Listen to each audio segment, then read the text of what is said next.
howdy, howdy, howdy. Nearly senior citizen here. Greetings, boys, girls, and all of our non-binary friends, and welcome to this brand new day. Imagine my surprise when, for the first time in a couple hours after listening to it be all wet and rainy and such, I actually opened up the front door and went outside, and there was snow out there. Not a lot, just a tiny bit, but it has snowed, if even a tiny bit.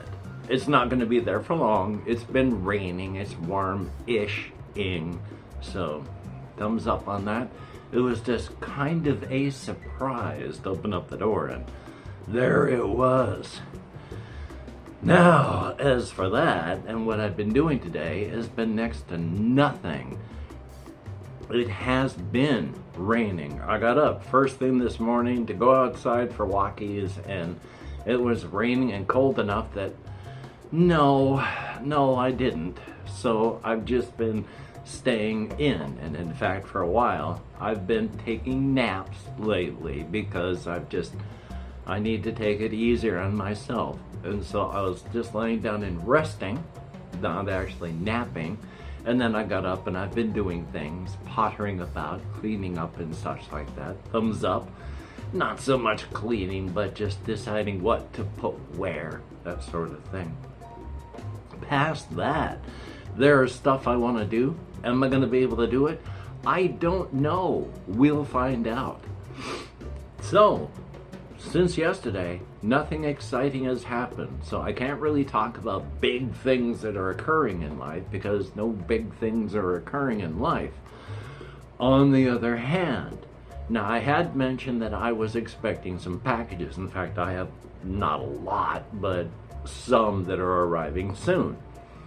And I mentioned that I was going to be getting one probably over the weekend. But then on Friday, one of the case managers came by to deliver mail and mentioned that until we get the box or lock system here, they're not going to be delivering things here. But she was delivering something from Amazon to me. So is Amazon delivering only to the office or to the post office drop? Because I got a FedEx thing here. But could that have been one of the case managers having beat me to the post office, picked up the thing, brought it back here, knocked, I wasn't here, and then set it by the door? That's a possibility. But the thing that I was expecting was supposed to be showing up around Monday, and then it got pushed to Saturday. Ugh. My lips are disintegrating. Then it got pushed to Saturday, and then Friday it showed up. Now I mentioned there's two things, one a big stack of stuff. And I had mentioned before that there was Mike Lambo, who you can buy his books hard physical copies, or you can just get the PDFs through wargamevault.com. I wouldn't suggest that. Sure, it's cheaper, but it's nicer just to get the books. But you get the books through Amazon. I have been getting the books. Now, he's only been doing this since, as stated before, 2022. It's not even the end of 2023, and this is like half of all of them he's put out so far.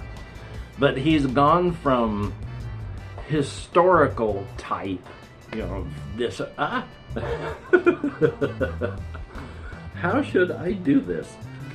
From historical type stuff, and still, it's war and all that sort of thing. It's all various types of wartime stuff, but it generally deals with semi-modern to near modern history, and these are the ones that I've gotten so far, and hopefully I'll be getting the rest of them. They're not incredibly expensive, but they're also not, cheap, because they're the physical ones. These are the two newest out of the series. And these they're kind of a departure. This is the science fiction one, haven't looked at this one a lot. The this one, Quest for the Brave, this one is a lot of the same kind of mission, in that you've got to get to the top, and you've got your characters that you roll your dice to see where you're going to be and how many places you can move upward, and the bad guy shoots downward at you, and you've got to get up close enough, and then so that you can do your whatever attack to kill it. And so they have a few of those, as you know, going up and trying to wipe out bunkers and some of the other missions. But this is primarily only rush up towards the bad guy at the top and try and wipe them out. That's it. Now there are two of them that aren't that, actually. One of them is I think maybe even three. It's an ice chase. You're being chased from beginning to end, but you have two characters and you're being chased by something that is a whole lot faster than you are, and if you can't get to the end before it gets you, it just eats you right there. And there's another one of them like that. So it's then back straight to trying to go up the track to wipe out the bad guy at the top. And then the AI is all on these pages here to the side, and it's a good system. But there's that one. I just thought I'd go in depth on sort of a show you and complain about it at the same time. And then this one deals heavy duty. I'm not even sure. You've got systems to keep an outpost running, and then you've got bad guys that come along the tracks to come in. So I got to really check this one out. But yeah, so I'm glad that he keeps making these, and I'm going to keep buying them and hopefully playing them one day. Now, I'd also mention that this is an old series, Fabled Lands, and this one is The War-Torn Kingdom, the first book. And in fact, this is from like 1998 or 1996, and considering it takes 96 and then 2010, I guess they did something to increase the copyright, but it takes a good year or more. So this is like 95, and yet this is one of those that I'd mentioned how instead of having a guided adventure, it's an open world, and it's an open world that can send you to other game books that you don't have to have, but it just increases the size and complexity of the sandbox world. So that showed up, and I'm going to be really checking this out, so thumbs up on that. Two of the other smaller solo RPG stuff that I do want to play for the channel, hopefully here very soon. One is called Harper's Quest, and the other is Harper's Quest 2. Harper's Quest is a extremely light dungeon crawler. It all fits on one page. But you can also take those smaller parts that you would fold it all up into a tiny, tiny little zine that's about this big, and you can have those tiny pages printed out on full pages. But it's one of those, you're going to have X number of rooms and then a boss fight. You roll to see how many rooms, and then there's a track list on your character sheet. They suggest you laminate it so that you can just draw a line in the track list and go, okay, this is how many adventures there are. And you just go room to room to room to room to room. There's no mapping. It's just you finish this room, then you go on to the next room, then to the next, then to the next. So it's an interesting, very simple system, and I want to do that for the channel. Harper's Quest 2 is a deeper, thicker book.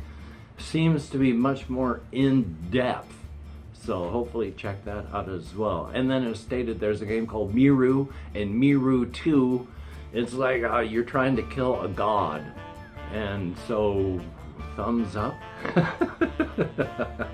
Yay. Past that, I am just surviving. As stated, today is just a boring day because of the weather outside. I gotta be careful if I go out there, because if I fall, I could break something easy. I'm older. No matter how thick and strong my bones have been when younger, I'm not younger anymore. So I gotta be careful. And so it has been snowing out there and it's cold. So I gotta be careful if/when I go out there. Yay. So I'm likely just gonna be staying in tonight. And if I do have to go out, just being exceptionally careful. There have been a few times, even using my walker, even not using my walker, and like in here when I've gotten really dizzy all of a sudden. So I'm glad I've got my walker, though I hate using it. I'm glad that inside of places like this, I got walls and stuff that I can just grip on extra tight to during those moments when down is sort of wibbly wobbling down on the ground instead of just being straight down. So, yay.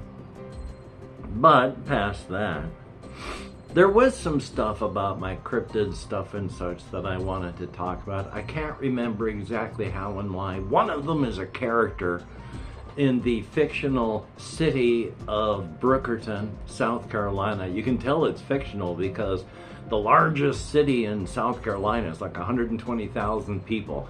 And Brookerton, the fictional town of Brookerton, city of Brookerton, is like 1.5 million people on the fictional Salmon River. So thumbs up on that. But there's all sorts of business and all sorts of people and cryptids that are close to human, that deal with human beings a lot, and so work in human business and industry. They may work through a cryptid network that is in the human corporation, but they do so. Nathaniel Hunter is a good character, but that also deals with another subject of cryptid naming, because after all, Nathaniel Hunter works in a insert name of large insurance corporation here, and his friend and boss, their name is Planko. So you can never tell with cryptid names just exactly what you're getting into. It's just something that occurs. But Nathaniel Hunter, he is a light cryptid that really likes human beings. In fact, he and Planko are the type of cryptid that they can look at you, and through their extra universal senses, they can tell when you are hurting.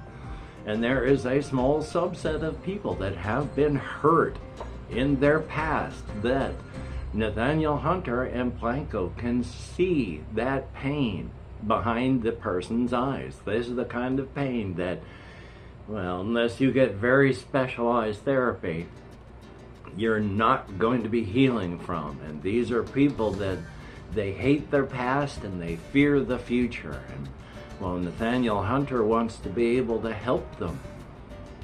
Well, and the only way that he can think of to help them is to end their lives, and he doesn't just want to commit murder. And so it's Planko that suggests, well, maybe if you just eat them, you take on their fears and their horrors and their hatreds, and then they go into that good night free of all of this. You are freeing them from the hatred and the fear. So Nathaniel has to think about that, but yeah, it makes sense to eat these people. And so, as a test run for a full year, Nathaniel Hunter gets to open up a expansionary office of a building where he's selling a product, an actual policy. It's only about $15, where you come in as a subsidiary of insert name of large insurance company here. He sells you the policy. You sign up, you do the application, you see if you are accepted through the computer systems, and if you are, They take your paperwork, they take all of your clothing, they bag everything up, they give you pain away so that nothing hurts, and then Nathaniel devours you. And it doesn't hurt, and you're gone.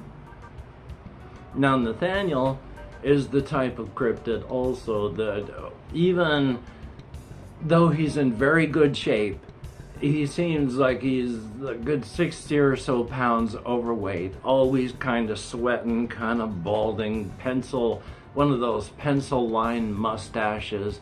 Like they say, the balding hair.